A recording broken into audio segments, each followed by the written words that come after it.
What's up guys, it's Azure Soul. Today we're going to be talking about the 3.0 update for Honkai Star Rail because I enjoyed it and there were some aspects I didn't enjoy, so I just wanted to give my thoughts on it and talk about it. Small disclaimer, there may be a minor spoiler or two in this video.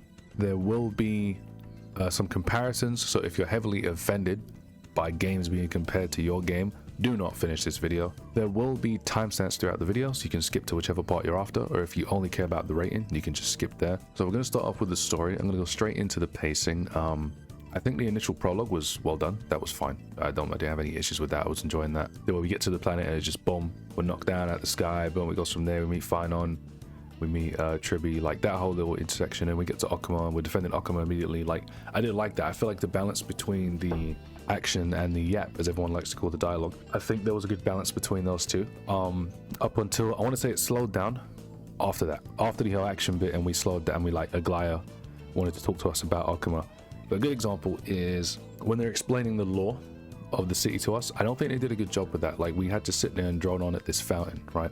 And I think that was my first issue with the patch. I was like, bruh, like, where's like the good example is, I'm going to show it on screen right now. When they release the trailers for Honkai Star Rail, whenever they do those like lore trailers, sometimes they do like the slideshow with the pictures, right? And you get a good estimate of like what is going on. It's nice to add a visual cue to this long ass story you're explaining, right? There's a lot of rich lore in Amphoreus. There's a lot of it, and I think one thing this patch suffered from is the lack of just the visuals, just to help you get more immersed into it. Because you have to, like, I'm not saying, oh, you have a bad imagination if you're not enjoying it. It doesn't mean we have a bad imagination or anything. It just helps. It's a video game and you want to get more immersed into the lore of this world.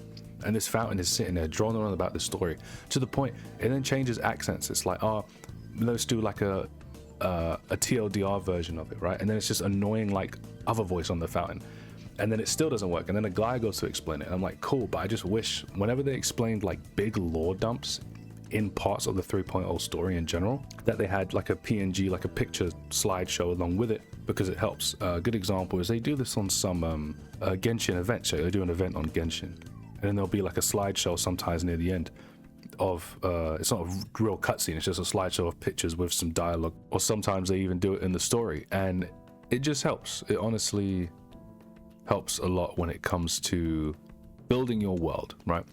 Now, I did still enjoy like the lore of Amphoreus. I did enjoy it. I did enjoy what it was about, what was going on, the backstory with the Titans, how the world was made, the Chrysos heirs, the Flame Chasers. I did still enjoy all of that. I genuinely enjoyed the lore and story of this planet. I just wish it was presented a little bit better, especially when it comes to some of the cutscenes as well. Like, one thing Star Rail likes to do, they started doing it a lot more in Penacony. And they just did it a lot, specifically in 3.0, where there'll be actions that happen, and instead of showing you that this action's happening and having like a mini cutscene or something, like there was a lot of cutscenes. I feel like a lot of the cutscenes were used at the beginning of Amphoreus to get you hooked in, and then that was it. They would kind of went away for the most part, not all of them, but there was a lot of cutscenes in the beginning, and then there was just a massive gap. And they don't have to be no like crazy cutscenes, but like you ain't got to change it into a black screen with text explaining what happened. Like, I don't mind for scenes where, and this isn't any JRPG, because I play a lot of JRPGs. I'm not looking at this from a gacha perspective when I talk about this. I'm looking at this from, I play JRPGs. When it comes to characters having to re-explain something to another character that we already know about, that's fine. I don't mind a cut-off and then, oh, explains to thingy what happened. Let's say, oh, Trailblazer explained to Finon that this happened 10 minutes ago, right? We already did this. We know this happens. That's fine. Or if they're skipping town, right? I don't mind if they're like, oh, we skipped town. We went back to Okuma, right? To I don't know how long it takes them to get back to the city. That's fine, but it's the little things like X puts their hand on O, and then O hugs X or something, like little actions like that. They could animate that. Like, that's a bit lazy in my opinion. They never animate things like that. But outside of that, I did enjoy the story. I really did.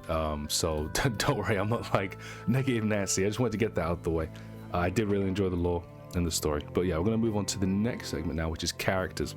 One thing I really did love about the story in general, I guess it does like tie into the story as well, but the characters in this patch, they have a lot of depth to them, man. They're really good. Like, once like this patch did a really good job of like, hey, this is a whole new cast that we're introducing you to, because it's just you and Don Hong the whole time. So don't worry, we're gonna make sure you like learn about these guys. And I feel like by the end of this patch, we've had a good very good impression and know a lot about each character and their goals and what they strive for and like who they are as a person. And I think that's really cool. I'd say the only one that's still a mystery, if I'm being honest with you, unless there's something I'm missing.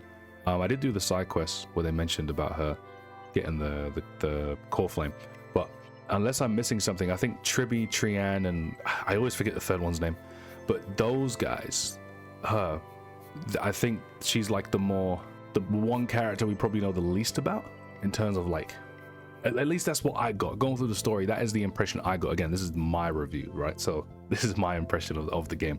I'd probably have to do a bit more of a deep dive into the lore. Maybe there's some stuff I missed, but I didn't really get a very strong impression of her character, in my opinion. I feel like she had a very minor role. Maybe in 3.1, where she's got a banner, she might have a story quest, right? Or maybe just in general, because she's got a banner, she'll have a bit more of a key role, hopefully. But I don't know, I couldn't grasp too much on her character from this patch. But Aglaya, Castoris, Phynon, and Midemos, I think we got a very good sense of who they are, what they're about, especially Midemos, I think. I mean, this patch was very centered around Midemos, in my opinion. Even, side characters like Nias. Nias was that guy. Nias was the boy. Like, if you went through this patch and you didn't enjoy Nias, I don't know what's going on with you, because Nias was that guy. He was a really cool character. I really liked him. Even though it was like a random NPC, like, I know it wasn't random, but even though it was like the generic NPC model, he was still so cool, in my opinion. I think he was a really cool addition. And his personality, like I said, even though we only met him for like 5 minutes, his personality really shone through the story. I think this story did a very good job of showcasing these characters and what they're about, and that's good bonus points for me. When it comes to the soundtrack, I'm going to compare it to the previous patch 2.0. I'm going to say I don't think it was as, for me, I don't think there was as many tracks that I liked compared to when I played 2.0. I think there was more music I liked in 2.0 over 3.0, right? I can't pin the numbers, but 2 tracks I really liked. I had to see if they released the name of them yet. Anthem of Errors, because it's on their official, they did release that one. But my favorite track, Undying Glory, so far, that one was really good, which is the Castrum Kremnos theme, if I remember correctly. That theme is a really good song. I liked it. It did a good job of setting like the setting, like even the Orkema theme when you're walking around Orkema. I can't even speak English. Orkema, that theme is pretty good. But my favorite, yeah, Anthem of Errors. Sorry guys, I cannot speak English today. And Undying Glory, I think those were really, really good. Obviously, OST music is always going to be subjective. It really is. But I enjoyed it. For the most part, like I said, I do think it was a bit weaker. Going off again from just a 3.0 perspective, there's still the rest of this fucking planet we have yet to go to, right? But just from starting, I think it was just a little bit on the weaker side, but I still enjoyed quite a few of the tracks. I'm just going to briefly touch upon the graphics. I do really like the textures for Amphoreus, like really gives off the Greek vibe, the aesthetic, like the aesthetic and the textures were really, really good in my opinion. I am someone I've always liked the Star Rail graphics. I think they're fine. I don't think they're that bad. I just think the animators aren't that expressive with some of the models when it comes to cutscenes, which is crazy, right? Because if you go back to 1.0, I think March is the most expressive character in the show. In the series. Like if you play Honkai Star Rail, pay attention to March and like all the cutscenes from like base game. And I thought this from the base game. I've just never really spoken about it. I think March has the most facial expressions in the game. Like she gives off the most personality, which is like insane. Like obviously she's the girl on the icon. She's the icon of the game, right? But at the same time, it's like they don't put that much attention into the rest of the characters, which is a bit upsetting at times. But other than that, the graphics I'm pretty content with. I have no issue with the graphics. I think the new, especially Okuma is a beautiful city. I love Okuma. It's really cool.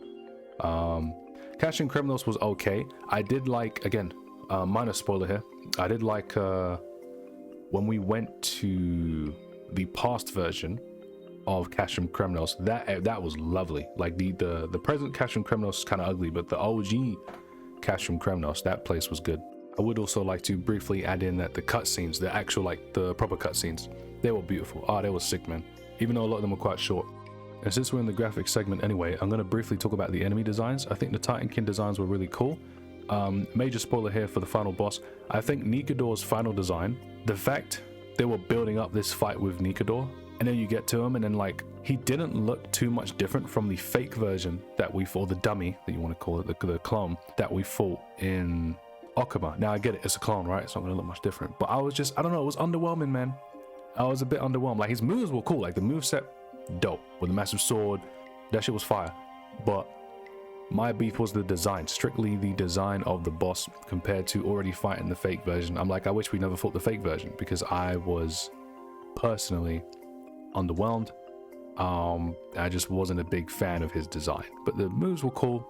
The extra thing you got at the end, like, again, a little spoiler here, the extra, like, the crown thing, that was cool, but again, yeah. But the Titankin, the regular, like, Titankin, they look cool. I'm fine with those, they were cool enemies. Overall, I am pretty content with the graphics of the game. All right, we're gonna go into the rating of the game now. I'm gonna give 3.0 a solid 7.5 out of 10. Honestly, and I think if they just touched up on those lore areas with the CG, I think I would have given it a 8 out of 10, honestly. But because of that, those areas of the story that I didn't enjoy, and the OST being a little bit lackluster in some areas, I'm going to give it a solid 7.5 out of 10, 100%.